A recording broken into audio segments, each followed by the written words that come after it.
6 days later, and look at all this growth on Randy Scott. Looking real good. Welcome to our channel. It's March 18th, day 78. If you're just joining us, we're going to take you on a journey from winter through spring, summer, and fall in the rose garden, show you the highs and lows, and right now, things are looking good. What we're showing you is growth on the roses and buds. Buds on Hot Princess March 18th. This is 2 to 3 weeks ahead of schedule. Hopefully, we don't have a hard freeze because these bushes are looking really good. And I want to emphasize, look at these canes emanating from lower on the bush and in some cases on Gemini here, right above the bud union. These are called basil breaks. This is your future of the rose bush. Rose bushes, canes tend to get old after a couple years. You need new ones. And so you want this type of growth. Be careful of rabbits. You may need to put up some chicken wire, chicken fencing around them. Wind sometimes can break them, but you really want to baby these basil breaks because they're the future for your roads, not just this spring and summer, but for years to come. And the best kind to get is ones like this on crystalline, right above the bud union themselves. This is really the heart of the rose, and that will continue to provide good canes for the next couple of years.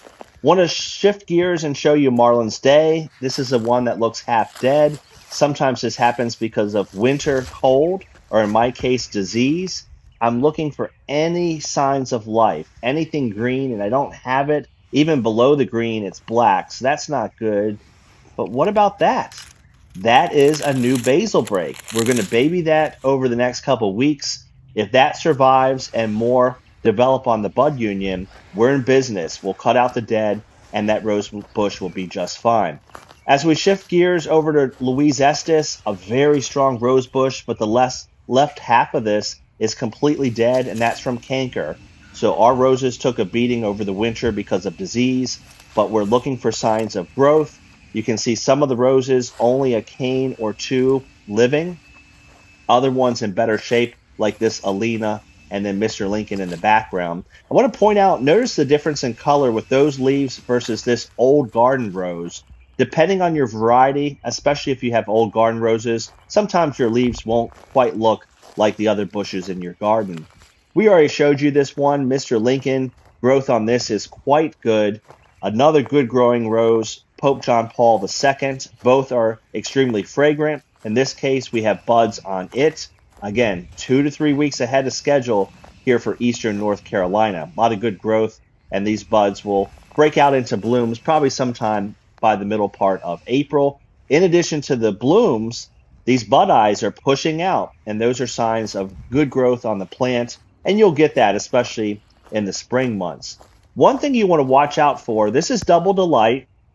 Not a lot of growth, but you can see one cane and some growth emanating from the ground, basil breaks. But look at these leaves, they're missing. They have been chewed off by a pesky rabbit.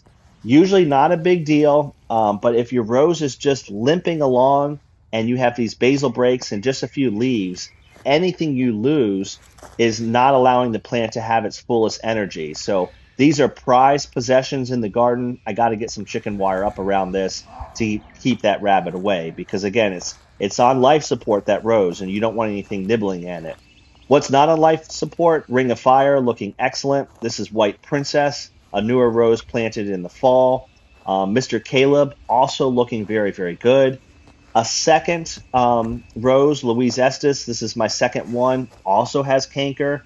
A lot of good growth, but you can see right there in the middle, dieback going down the cane, lower, lower, lower. We're going to need to cut that out. And you can see the size of the canes in reference to my finger. They're huge. So we're not talking a wimpy rose, but it's still a lot of dieback because of that canker this past winter. This is Randy Scott, and behind it is Crescendo. Don't give up on it. All we have is barely anything but just one little basil break coming up. We'll watch that through the spring, and this rose may revitalize itself over the coming weeks and months. So that's how the garden looks, March 18th, day 78. Again, if you're new to the channel, appreciate your subscription. I show you everything, the good, the bad, the ugly, the pretty. I want to be honest with rose growers. People think roses are hard to grow, and they aren't, in a sense, they just need a lot of consistent care, and we're going to show you about that.